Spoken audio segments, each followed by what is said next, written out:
억울함을 이긴 십자가. 요한복음 18장 28절로 32절 말씀입니다.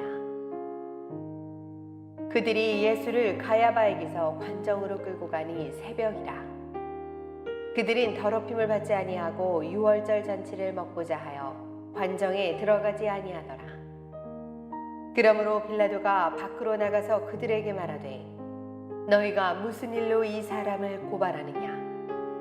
대답하여 이르되 이 사람이 행악자가 아니었더라면 우리가 당신에게 넘기지 아니하였겠나이다. 빌라도가 이르되 너희가 그를 데려다가 너희 법대로 재판하라. 유대인들이 이르되 우리에게는 사람을 죽이는 권한이 없나이다 하니 이는 예수께서 자기가 어떠한 죽음으로 죽을 것을 가리켜 하신 말씀을 응하게 하려 함이러라. 아멘. 오늘 말씀의 주제는 억울함입니다. 검색을 해보니까 억울함에 관한 주제의 말씀은 많지는 않더라고요. 그러나 또 생각해보면 우리가 날마다 느끼는 감정이 억울함이지요. 사람은 억울한 일을 당할 때 가장 화가 납니다. 아이들도요, 자기가 맞을 짓을 안 했는데 맞는다고 생각하면 막 노여워합니다. 막 거리면서 못 견뎌해요. 사람은 지금 겪는 일이 자기에게 부당하다고 여겨질 때 억울한 감정이 일어납니다. 다 우리들이 겪는 일 아닙니까? 제가 말씀 준비하면서 예전에 있었던 사건 하나가 기억이 났습니다. 운전면허를 취득하려고 시내 연수를 받고 있었어요. 운전을 당연히 잘 못하잖아요. 그러니까 돈 주고 받는 거죠. 근데 옆에 있는 강사가 막 승질을 내고 화를 내는 거예요. 그때는 제가 배우는 입장이니까 죄송합니다. 좀 잘하겠습니다. 이렇게 대답은 했는데 아직까지 그 생각만 하면 화가 치밀어 오르는 거예요. 진짜로. 아니 내가 내 돈 내고 배운 건데 지금 이 사람은 어쨌든 내 돈을 받고 그 월급으로 지금 옆에서 있는 건데 왜 화를 내? 그래서 가만히 그 생각하면 푹푹 끓어올리면서 내가 왜 그때 미안하다고 했나? 같이 막 싸우자고 할 걸 이런 생각도 솔직히 듭니다. 왜 그럴까요? 부당하다고 여겨지기 때문에 그런 거예요. 우리가 살면서 이러한 일을 굉장히 많이 겪는데 어떤 경우는 운전면허 시험 보다가 욕먹는 이 정도가 아니라 평생 씻기 어려운 어떤 사고가 나서 그것 때문에 자녀를 잃거나 내 생에 큰 해를 입었을 때에는 이 억울함에 평생 분노와 울분에 사로잡혀서 사는 분들도 꽤 많습니다. 가장 힘든 일은요, 가족에게서 당하는 일입니다. 유산 상속이라든가 또는 부모 형제 간에 이런 억울한 일을 당할 때는 그 상처는 그 인생에 깊게 패여요. 성경에 에서가 그런 경우죠. 동생 야곱과 친어머니 리브가가 서로 짜고 자신이 아버지께 받을 축복을 가로채간 거예요. 이것을 알게 된 에서가 너무너무 억울해합니다. 창세기 27장에 이런 말씀이 나와요. 에서가 소리 질러 슬피 울면서 내 아버지여, 아버지가 빌 복이 이 하나뿐입니까? 내 아버지여, 내게도 축복하소서, 내게도 그리하소서 하고 소리를 높여 우니 결국은 이 일로 인하여 동생을 죽이려고까지 마음을 먹어요. 이러한 일들이 저희들의 삶에 자주 생깁니다. 아마 이 근래에 겪은 분들도 계실 거예요. 제가 이 억울함에 대한 주제를 성령님으로부터 저는 받았다고 확신이 드는데 그리고 제가 한번 억울이라고 하는 단어를 검색을 성경으로 해봤더니요, 의외로 성경의 많은 인물들이 억울함을 토로했더라고요. 시편 57편 6절, 그들이 내 걸음을 막으려고 그물을 준비하였으니 내 영혼이 억울하도다. 그들이 내 앞에 웅덩이를 팠으나. 다윗의 고백입니다. 장인 어른인 사울이 다윗을 시기해서 다윗의 인생을 파탄시키려고 온갖 계략, 모략 다 동원하여 괴롭혔잖아요. 근데 다윗이 그 일을 겪었을 때 억울한 마음을 고백하는 거예요. 내 영혼이 억울하도다. 저도 지난 여름 어려움을 겪었을 때 주님 앞에 자주 이 다윗의 고백을 올려드렸습니다. 하나님, 제 마음이 너무 억울합니다 하면 이렇게 눈물이 나더라고요. 물론 나중에 기도가 바뀌긴 했지만 그 억울한 마음을 주님 앞에 토로하는 기도를 드릴 때 감사했습니다. 왜냐하면 하소연할 때가 있으니까. 저는 기도를 그렇게 하거든요. 솔직한 마음을 고백을 하거든요. 예레미야 애가 3장 59절 60절에 예레미야의 억울함의 호소도 나와요. 여호와여, 나의 억울함을 보셨으며 나를 위하여 원통함을 풀어주옵소서. 그들이 내게 보복하며 나를 모해함을 주님께서 다 보셨나이다. 자신이 모함받고 있는 상황이었습니다. 예레미야는 선지자로서 하나님의 말씀을 대언한 거였거든요. 물론 무서운 책망과 심판에 대한 예언이었습니다. 그러나 이것은 예레미야가 스스로 한 말이 아니라 하나님이 하라고 전한 말을 사랑으로 전한 거예요. 근데 그 말을 들었던 이스라엘 백성들이 예레미야를 죽이려고 했습니다. 그리고 모함을 그렇게 해댔어요. 그때 예레미야가 억울한 마음을 주님 앞에 토설하며 하나님이 다 보고 계십니다. 하나님, 억울합니다. 갚아주십시오 라고 기도합니다. 욥기를 보면요, 욥은 하나님께 억울하다고 고백합니다. 잘 아시는 것처럼 본인의 인생에 말할 수 없는 시련이 닥쳤을 때 왜 아무 잘못이 없는 나에게 까닭없이 이러한 어려움을 주십니까? 하고 하나님께 억울하다고까지 고백을 해요. 이 억울한 감정은 사람의 본성적인 감정입니다.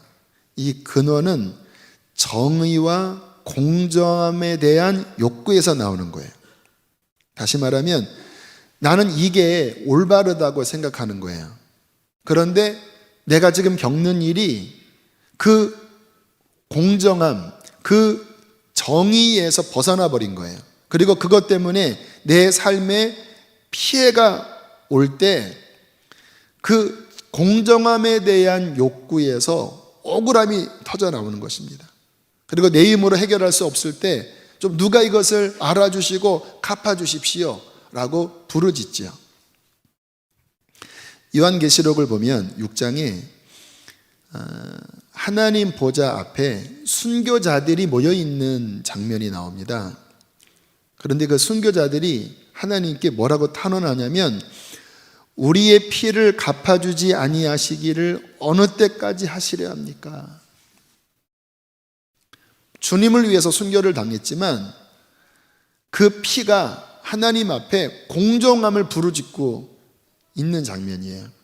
그때 하나님께서는 잠시 기다려라.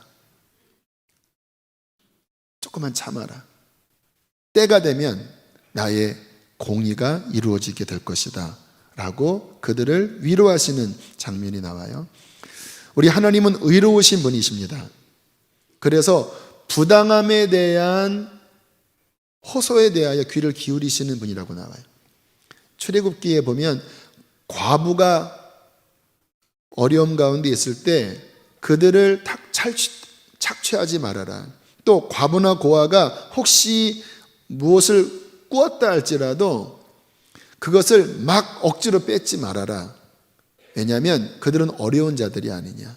만약에 그들의 옷을 빼앗아가고 맷돌을 가져간 후에 고아나 과부가 내게 호소하면 나는 그들의 원통함을 들어주리니 나는 자비한 여호와다라고 고백을 해요. 우리의 인생에 억울한 일을 당할 때 우리는 어떻게 되어야 할까? 물론 조심스러운 부분도 있습니다. 우리의 억울함이 100%다 공정한만은 아닐 수가 있어요. 자신의 잘못은 생각하지 않고 무조건 자신의 피해만 보면서 나 억울해요 라고 하는 경우 얼마나 많습니까? 그런 부분은 조심해야 되겠지요. 그러나 정말 우리의 인생에 억울한 일을 당할 때 우리는 어떻게 해야 할까요?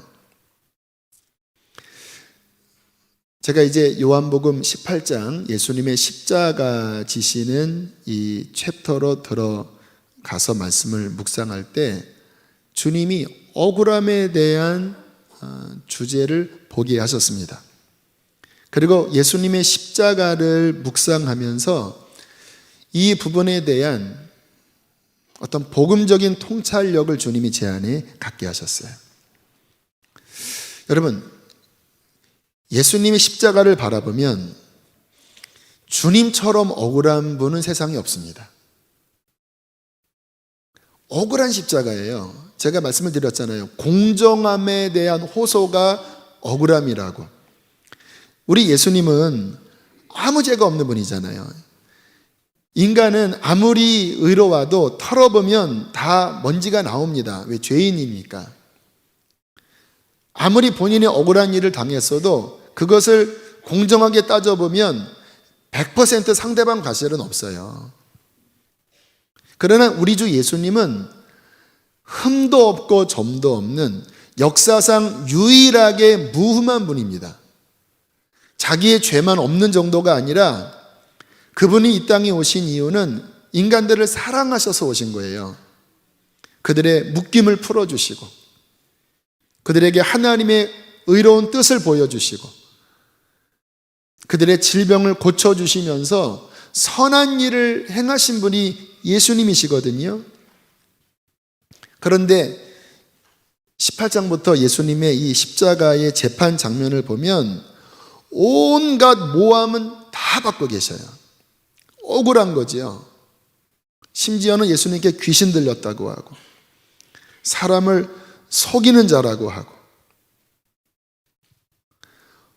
죄가 하나도 없는 분에게 가장 악한 자로 만들어서 십자가 형벌로 넘기는 것이 예수님의 십자가 사건입니다.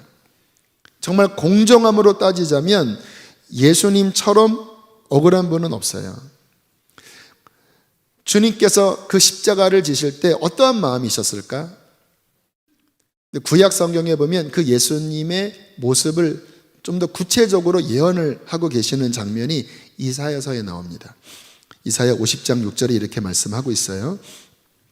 나를 때리는 자들에게 내 등을 맡기며 나의 수염을 뽑는 자들에게 나의 뺨을 맡기며 모욕과 침뱉음을 당하여도 내 얼굴을 가리지 아니하였느니라. 억울하다고는 말씀이 안 나와요. 오히려 때리는 자에게 등을 맡기고 수염을 뽑는 자들에게 수염을 맡기고 뺨을 그냥 얼굴을 대면서 맞으시고 침뱉음과 욕을 당할 때 그것을 피하지 않고 묵묵히 받아내고 계시는 주님의 모습이 나와요. 가장 억울한 상황인데 이상하게 주님은 억울함의 호소를 하지 않으십니다. 전에 어떠한 참 감동적인 이야기를 들었습니다. 어느 교회에 목사님이 계신데 한 여자가 오갈 데 없어 목사님에게 도움을 청할 때 목사님 가정에서 그 여자를 잠깐 기거하도록 배려를 해줬대요. 얼마나 감사한 일입니까? 그런데 시간이 어느 정도 흘렀을 때 이상한 소문이 나기 시작한 거예요. 목사님이 여자를 건드렸다고 하는 소문이 이 여자로부터 나온 거예요. 교회가 발칵 뒤집혔죠. 그러한 소문은 또 금방 퍼지잖아요. 근데 목사님은 절대 하신 게 아닌데 이 소문이 점점 퍼져나갔을 때 목사님은 아무 말씀 안 하시고 아무 변명 안 하시고 조용히 사임하셨대요. 그런데 나중에 이것이 거짓이라는 것이 드러나 버린 거예요. 그러니까 교인들이 얼마나 죄송하고 얼마나 충격이겠습니까?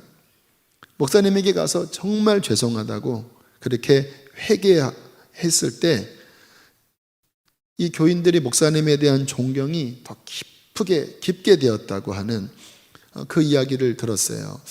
저 같았으면 어떻게 했을까? 아마 일로 와 하면서 참 가장 치명적인 이야기잖아요.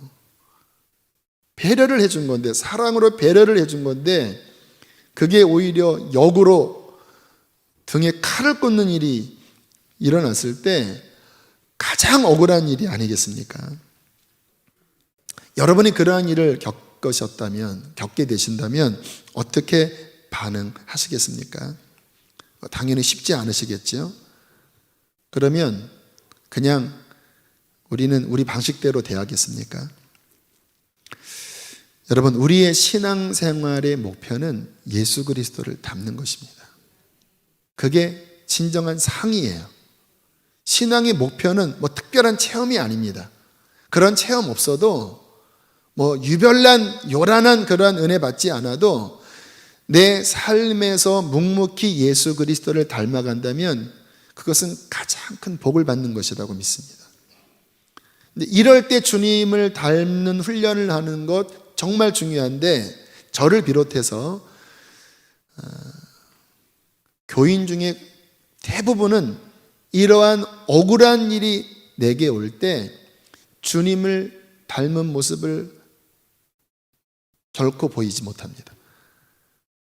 그냥 세상 사람과 별 다를 것이 없는 그러한 분해하고 억울해하고 못 견뎌하고 그로 인하여 분란이 더 커지게 하는 그러한 모습을 보이지요. 여러분, 그럴 때마다 우리는 예수님의 십자가를 바라보셔야 합니다. 아무 흠도 없고 아무 잘못도 없으신 그 예수님이 모든 누명을 다 뒤집어 씌우시고 묵묵히 그 십자가를 지신 예수 그리스도를 바라보셔야 합니다. 주님의 십자가는 억울함을 이긴 십자가입니다. 또 하나 주님의 이 십자가 사건을 통해서 억울함을 살펴볼 수 있는 것은요, 사랑했던 사람에게 받은 배신입니다. 예수님께서 가장 가까이에 있는 사람을 통하여 버림받을 것이라고 하는 예언이 구약에 나오지요. 시편 55편 12절 13절, 나를 책망하는 자는 원수가 아니라 원수일진데 내가 참았으리라. 나를 대하여 자기를 높이는 자는 나를 미워하는 자가 아니라 그는 곧 너로다. 나의 동료, 나의 친구요, 나의 가까운 친우로다. 가까이에 있는 자가 자신을 배신한다라는 거예요. 이것은 주님에게만 일어나는 일이 아니라 인간사입니다. 등에 칼을 꽂는 자는 옆에 있는 사람이에요. 시편 41편 9절, 내가 신뢰하여 내 떡을 나눠 먹던 나의 가까운 친구도 나를 대적하여 그의 발꿈치를 들었나이다. 가룟 유다에 대한 예언 성취가 바로 이 말씀이에요. 발꿈치를 들었다고 하는 말이 배신했다라는 말이거든요. 여러분, 가장 힘든 경우가 이런 경우잖아요. 내가 믿은 사람에게 사랑과 내 가진 것을 베푼 사람에게 오히려 이렇게 뒤통수를 맞게 될 때 우리는 가장 큰 배신과 가장 큰 고통과 억울한 마음이 우리 안에서 일어나지요. 이 억울함을 당한 구약 성경의 또 한 분의 예가 요셉입니다. 요셉은 아버지의 사랑을 독차지했지요. 그로 말미암아 형제들에게 왕따를 당했습니다. 창세기를 읽어보면 형제들이 요셉과 이야기할 때 퉁퉁댔다고 나와요. 그러다가 급기야 17세 때 형제들이 요셉을 붙잡아서 옷을 벗겨버렸습니다. 요셉에게 채색 옷을 입혔다고 그랬거든요. 그러니까 요셉의 옷을 벗기고 깊은 구덩이에 집어던진 다음에 죽이려고 했어요. 이때 요셉이 애걸복걸을 합니다. 형 잘못했어, 용서해줘, 한 번만 살려줘. 뻘거벗은 상태에서 그 17세 하면 제일 민감한 때이잖아요. 10명의 형제들이 자신을 죽이려고 막 그 험상궂게 자신을 향하여 온갖 모욕을 할 때 그 마음에 받은 상처가 얼마나 컸을까요?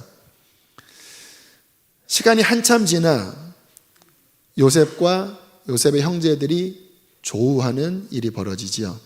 그런데 이게 창세기 42장부터 나오는데요, 요셉이 울었다고 하는 표현이 5번이나 나옵니다. 제가 한번 읽어볼까요? 이제 처음 형제들이 왔을 때예요. 이렇게 총리로서 요셉의 신분을 감췄죠. 대화를 나누다가 요셉이 그들을 떠나가서 울고 다시 돌아와 그들과 말하다가 대화하다가 너무 복받치니까 그냥 문을 열고 나가서 한참 울다가 다시 이야기했다라는 거예요. 창세기 43장 30절, 이제 동생 베냐민이 왔어요. 아직은 자신을 밝히지 않았습니다. 요셉이 아우를 사랑하는 마음이 복받쳐 급히 울 것을 찾아 안방으로 들어가서 울고, 45장에는 이제 자신을 밝히는 장면이 나옵니다. 요셉이 시종하는 자들 앞에서 그 정을 억제하지 못하여 소리질러 모든 사람을 자기에게서 물러가라 하고 그 형제들에게 자기를 알리니 그때에 그와 함께한 다른 사람이 없었더라. 요셉이 방송대곡하니 애굽 사람에게 들림에 바로의 궁중에 들리더라. 나중에는 그냥 막 엉엉하면서 내가 바로 요셉입니다, 이게 바로의 궁중까지 들릴 정도로 요셉이 그냥 터져나오는 울음을 주체하지 못했다고 나와요. 그리고 아버지를 만날 때 요셉이 그의 수레를 갖추고 고센으로 올라가서 그의 아버지 이스라엘을 맞으며 그에게 자신을 보이고 그의 목을 어긋맞춰 안고 얼마 동안 울매. 얼마나 아버지가 보고 싶었겠습니까? 나중에 아버지가 돌아가시죠. 그러니까 형들이 혹시 야곱이 자신에게 복수할까 봐 와서 막 봐달라고 하는 식의 이야기를 하니까 또 이렇게 말씀해요. 너희는 이같이 요셉에게 이르라. 내 형들이 내게 악을 행하였을지라도 이제 바라건대 그들의 허물과 죄를 용서하라 하셨나니 당신의 아버지의 하나님의 종들인 우리의 죄를 이제 용서하소서 하며 요셉이 그들이 그에게 하는 말을 들을 때에 울었더라. 그러니까 아주 복잡한 마음인 거예요. 용서했거든요. 그런데 그 마음 깊은 곳에, 그 상처 속에서 요셉이 울었다고 하는 고백. 저는 창세기를 벌써 수백 번을 봤는데도 이 대목이 나오면 자주 울컥해요. 요셉의 어떤 아픔이 전달이 되니까. 요셉의 이 억울한 시간은 13년입니다. 형들에게 버림받고 종살이를 하다가 또 보디발의 아내에게 모함당해서 감옥에 들어간 시간이 13년이에요. 17세부터 30살까지 가장 민감한 인생의 황금기와 같은 그 시간, 그 어마어마한 상처의 시간이 지나고 요셉이 총리가 되었을 때 형들이 앞에 오지요. 복수의 기회가 왔습니다. 그런데 그때 자신을 밝히면서 요셉이 한 그 말을 보면 기가 막힌 말을 해요. 제가 읽겠습니다. 요셉이 형들에게 이르되 내게로 가까이 오소서. 그들이 가까이 가니 이르되 나는 당신들의 아우 요셉이니 당신들이 애굽의 판자입니다.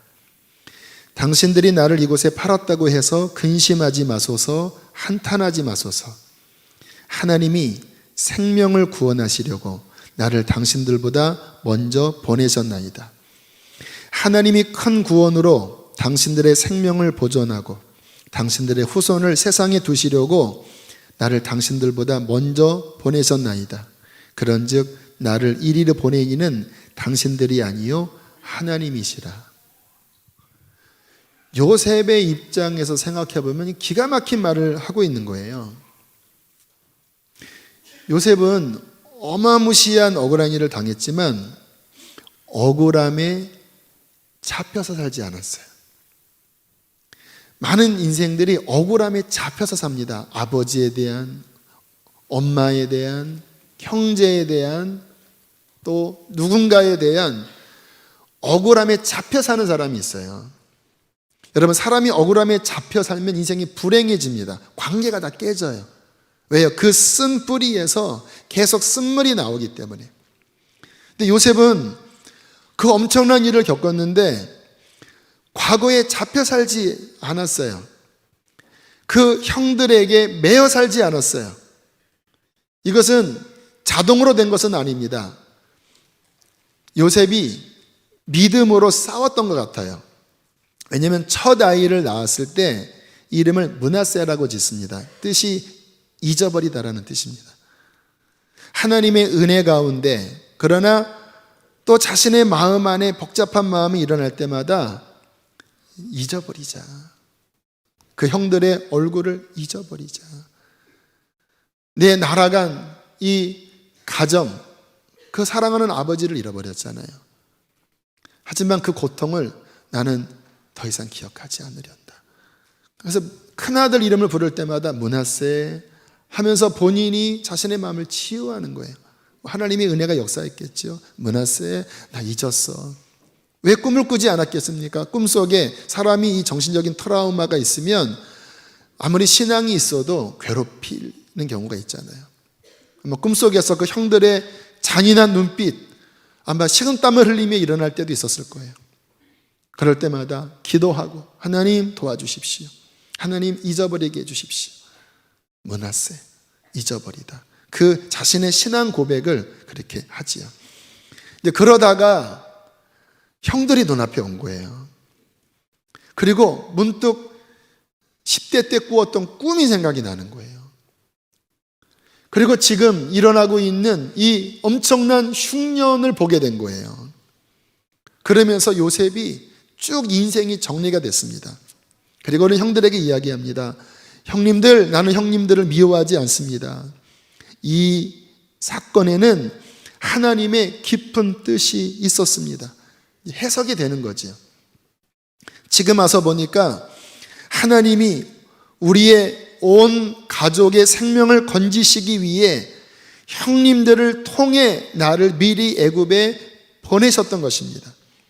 나를 이리로 보낸 이는 형님들이 아니라 하나님이셨습니다. 그러니 형님 걱정하지 마세요. 과거를 한탄하지도 마세요. 인생은 해석이 중요하죠. 하나님의 눈으로 바라보는 것. 하나님의 행하신 일을 바라보니까 억울하지 않은 거예요. 억지로 므낫세 하는 정도가 아니라 하나님의 행하시는 일을 보니까 깊은 곳에 이 모든 상황이 비로소 해석이 되는 거예요. 여러분, 지금 이 요셉의 모습은 예수님의 모습과 똑같아요. 예수님도 그 어마어마한 세상에서 가장 억울한 일을 겪으실 때 왜 주님께서 억울해하지 않았는지 아세요? 예수님은 하나님이 행하시는 일을 바라보신 거예요. 그가 찔림은 우리의 허물을 인하며 그의 상함은 우리의 죄악을 인함이라. 그가 징계를 받음으로 우리가 평화를 누리고 그가 채찍에 맞음으로 우리가 나음을 입었도다. 잔인한 군중들, 대제사장들의 저 고집과 저 시기와 저 교만함, 본디와 빌라도의 저 우유부단함, 그 모든 것들이 조합을 이루면서 예수님을 죽였잖아요. 그러니까 인간적으로 보면 하나님의 아들로서 이거는 정말 말도 안 되는 일을 지금 당하는 것이지만 주님의 눈은 그들의 그 잔인한 모습, 그들의 그 어처구니 없는 행동을 보는 것이 아니라 저 너머서에 있는 하나님의 섭리를 본 거예요. 이들의 무지막지한 강포를 통하여 인간들의 죄를 용서하시려는, 자신의 십자가의 보혈을 통하여 인간들을 구원하시려는 하나님의 사랑과 은혜를 본 거예요. 그러니까 십자가에서 자신을 모욕하는 사람들을 바라보며 불쌍히 여겨달라고, 용서해달라는 기도가 나오는 거지요. 우리는 예수 그리스도를 주님이라 고백합니다. 여러분에게 좀 여쭤볼게요. 여러분의 신앙의 목적은 무엇이지요? 여러분이 예수님을 믿는다고 할 때 그 목적이 무엇이지요? 성경은 이렇게 말씀하고 있습니다. 하나님이 미리 하신 자들을 또한 그 아들의 형상을 본받게 하기 위하여 미리 정하셨으니. 여러분, 신앙의 본질, 신앙의 목적은 예수 그리스도를 닮는 것입니다. 주님의 막 능력 있는 모습만 닮는 것이 아니라 주님의 형상의 최고봉은 십자가입니다. 그 십자가의 한가운데는 억울함이 있습니다. 받지 말아야 될 대우를 받으신 분이 예수님이시잖아요. 엄청난 모욕과 오해와 모함과 분노와 저주를 다 받으셨잖아요. 그 십자가에서 하나님을 바라보면서 아버지의 뜻을 헤아리면서 그 억울함을 용서로, 사랑으로, 기도로 승화시키시는 모습. 저와 여러분의 인생에 억울한 일이 왜 없겠습니까? 아마 잊혀지지 않는 여러분의 마음의 상흔이 또렷하게 여러분의 안에 있을 거예요. 또 그것이 지금 여러분의 삶에 영향을 분명히 주고 있을 것입니다. 어떻게 해야 되죠? 오늘 설교의 제목이 억울함을 이긴 십자가인데 어떻게 해야 되죠? 저는 오늘 말씀을 묵상하면서 제 안에도 억울한 마음이 많다고 그랬잖아요. 근데 십자가를 바라보니까 이게 풀어지더라고요. 십자가를 바라보셔야 합니다. 사람을 바라보는 것이 아니라 십자가를 바라보셔야 돼요.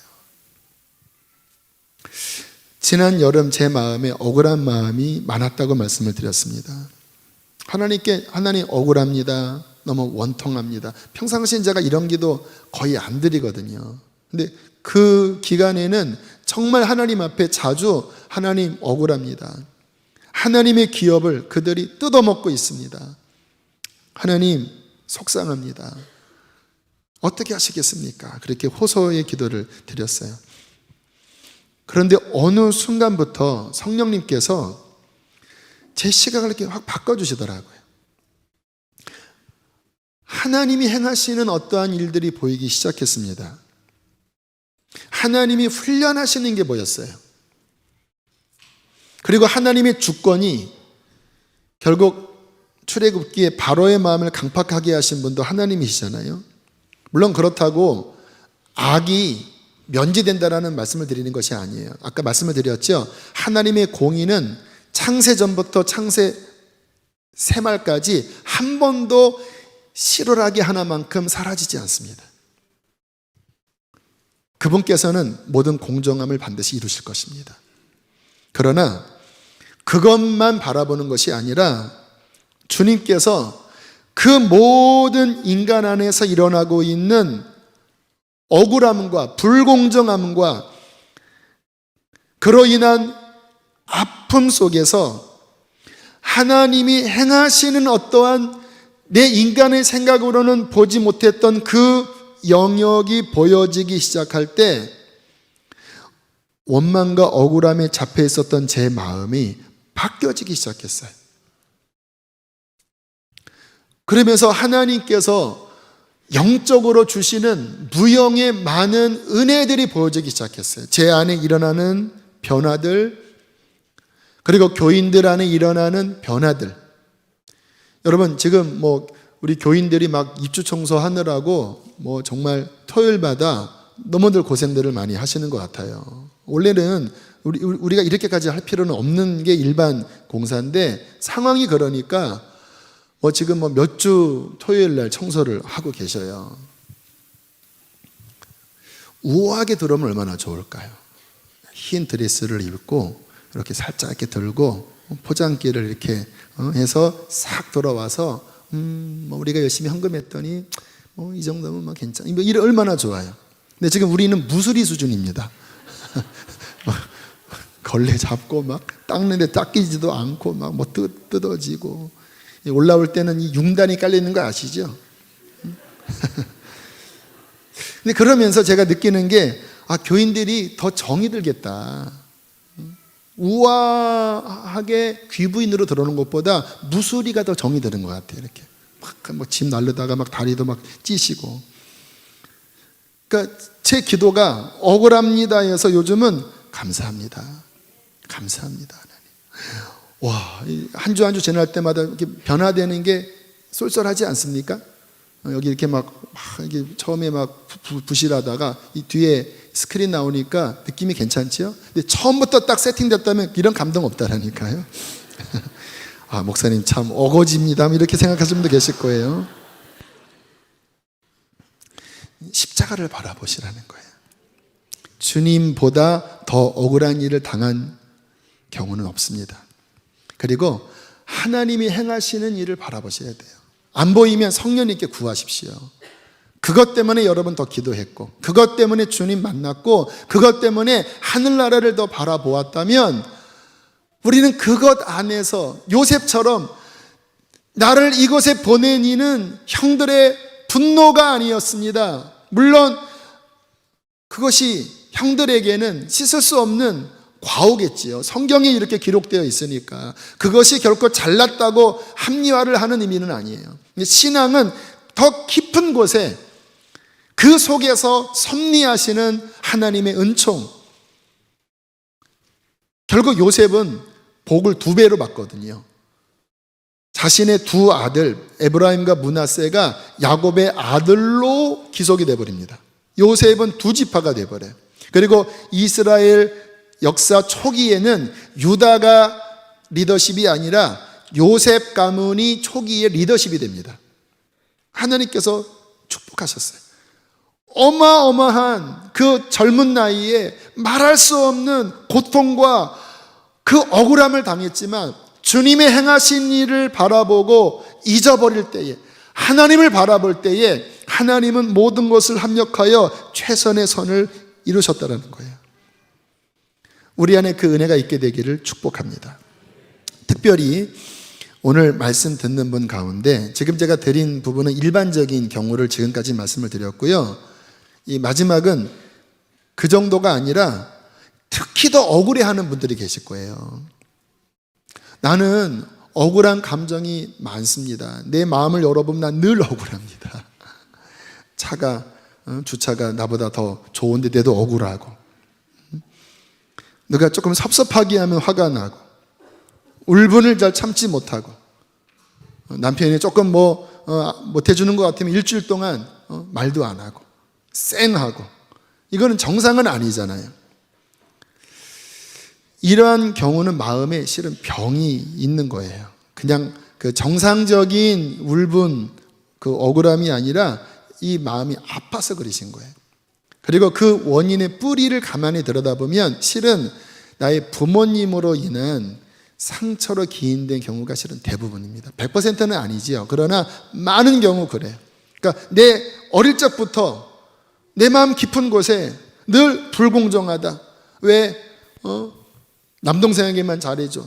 왜 오빠한테만 잘해줘? 왜 형한테만 잘해줘?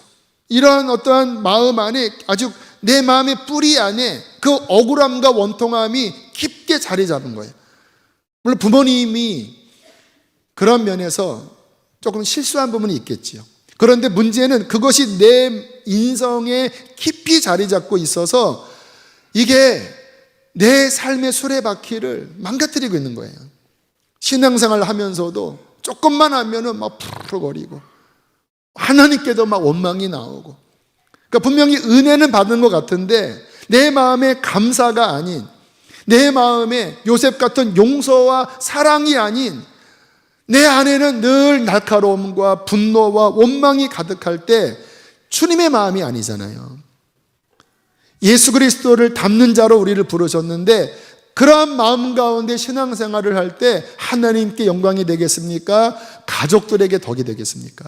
근데 왜 그런지 주님이 아시는 거예요. 네 마음 깊은 곳에 너에게 상처를 주었던 부모에게 또는 누구에게 너는 마음 깊은 곳에 진정한 십자가의 용서를 하지 못하고 있다.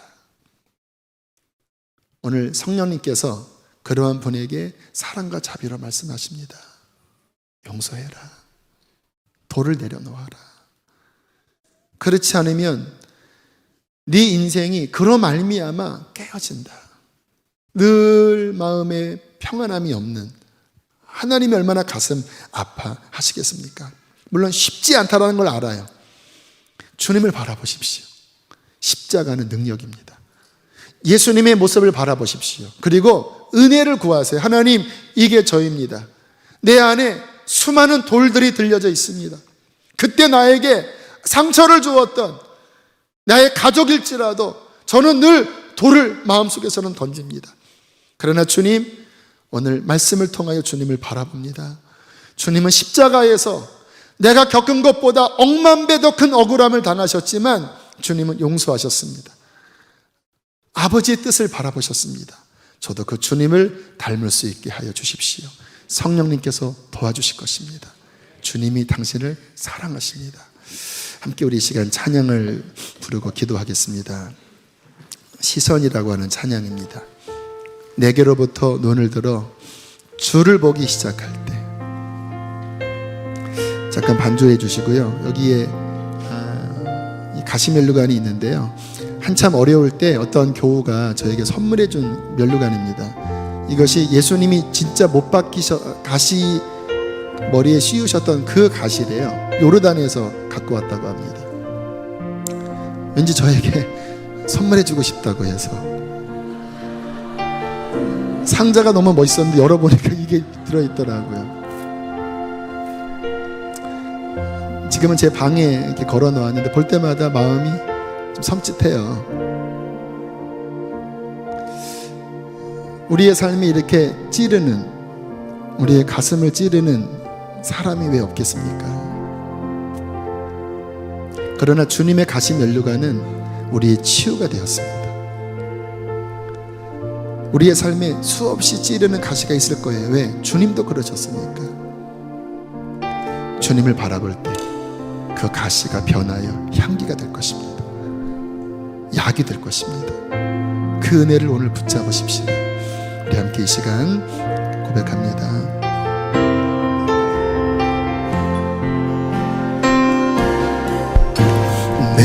내게로부터 눈을 들어 주를 보기 시작할 때 주의 일을 보겠네.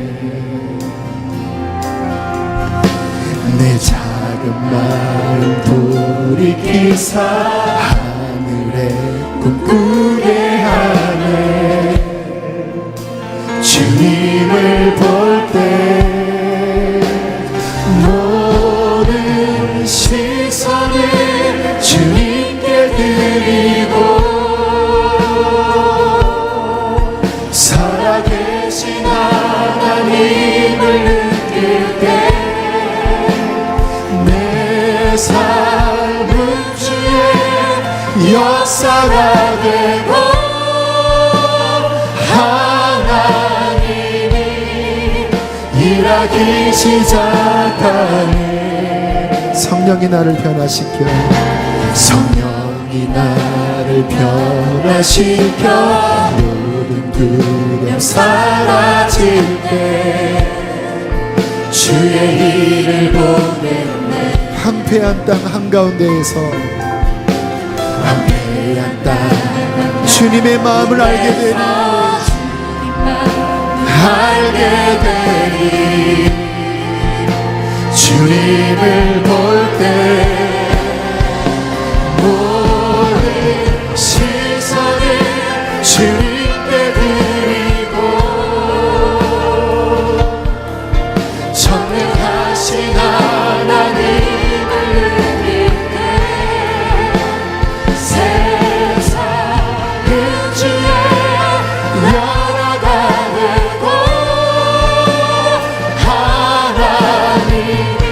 십자가를 바라보시면서 모든 시선을 주님께 드리고 살아계신 하나님을 느낄 때 세상은 주의 역사가 되고 하나님이 일하기 시작하네. 우리 화면이 저 십자가 위에 있는 장면을 좀 비춰줄 수 있으면 좋겠습니다. 이렇게 보시면 큰 가시가 보이시죠? 저 하나하나의 큰 가시가 여러분을 찔렀던 가시라고 상상을 해봐도 좋을 것 같아요. 우리 주님은 더 큰 고통을 받으셨습니다. 정말 억울한 일일 것입니다. 그러나 주님이 이기셨듯이 주님도 우리가 이기기를 바라십니다. 우리 힘으로 안 돼요. 그러나 그분께 손을 내미십시오. 그리고 끌어안으십시오. 하나님 도와주십시오. 내 안에도 요셉과 같은, 예수님과 같은 참된 용서와 회복이 있게 하여 주십시오. 주님의 마음으로 하나님 살아가도록, 그래야 우리의 가정이 회복되어지도록 하나님 은혜를 베풀어 달라고 우리 시간 주여 크게 한번 부르시고 혹시 십자가를 계속 보는 분들을 바라보시면서 기도하시겠습니다. 주여 할렐루야. 살아계신 하나님, 주님 우리의 삶이 하나님 아버지 십자가를 바라보고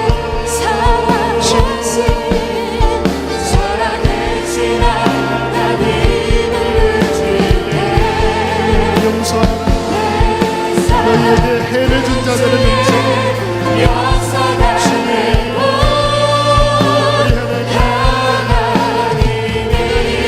성령이 다 풀어지게 아버지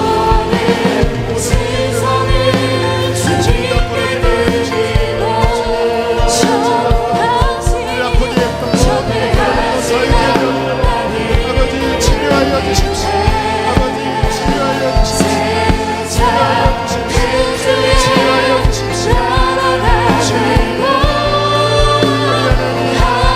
하나님께 맡기세요. 하나님께 맡기세요.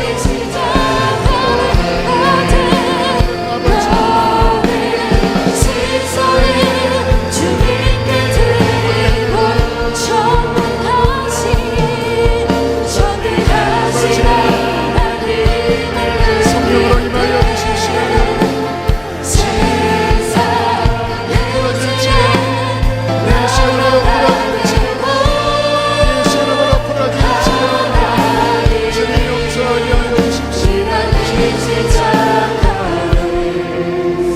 하나님, 주님이 쓰셨던 가시면류관, 못 박히셨던 커다란 못, 하나님 우리의 인생을 찌르는 수많은 가시들입니다. 하나님, 십자가에서 억울함을 사랑으로 용서로 승화시키신 그 주님의 모습이 우리의 심령에 이루어지게 하여 주십시오. 하나님, 우리 힘으로는 할 수 없습니다. 그러나 성령께서 임하셔서 십자가를 바라보게 하시고, 주님, 우리의 삶에 일어난 수많은 고통 속에서 행하셨던 하나님의 선한 은혜를 바라보는 눈을 열어주시옵소서. 주님을 닮는 자가 되게 해주십시오. 그리하여 삶의 화평이 임하게 하여 주시고, 하나님이 주시는 놀라운 은총이 우리의 삶을 완전히 덮게 하여 주시옵소서. 회복될지어다. 인생이 회복될지어다. 가정이 회복될지어다. 모든 응어리들을 다 풀어주시옵소서. 성령님 찬양합니다. 그렇게 회복시키실 주님 감사드립니다. 귀한 예물을 봉헌합니다. 기쁘게 흠양하여 주시고, 우리 사랑하는 성도들 한 주의 삶도 어디에 있든지 하나님 보호하여 주시며 힘을 주시옵소서.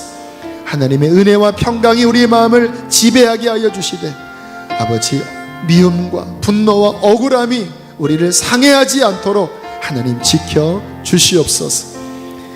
이제는 우리를 죄에서 건지신 예수 그리스도의 은혜와 하늘 아버지의 그 크신 사랑과 성령의 감동, 감화, 교통하심이 오늘 주님을 바라보고 십자가를 붙잡고 돌아가는 주의 자녀들에게 함께 하실지어다. 아멘.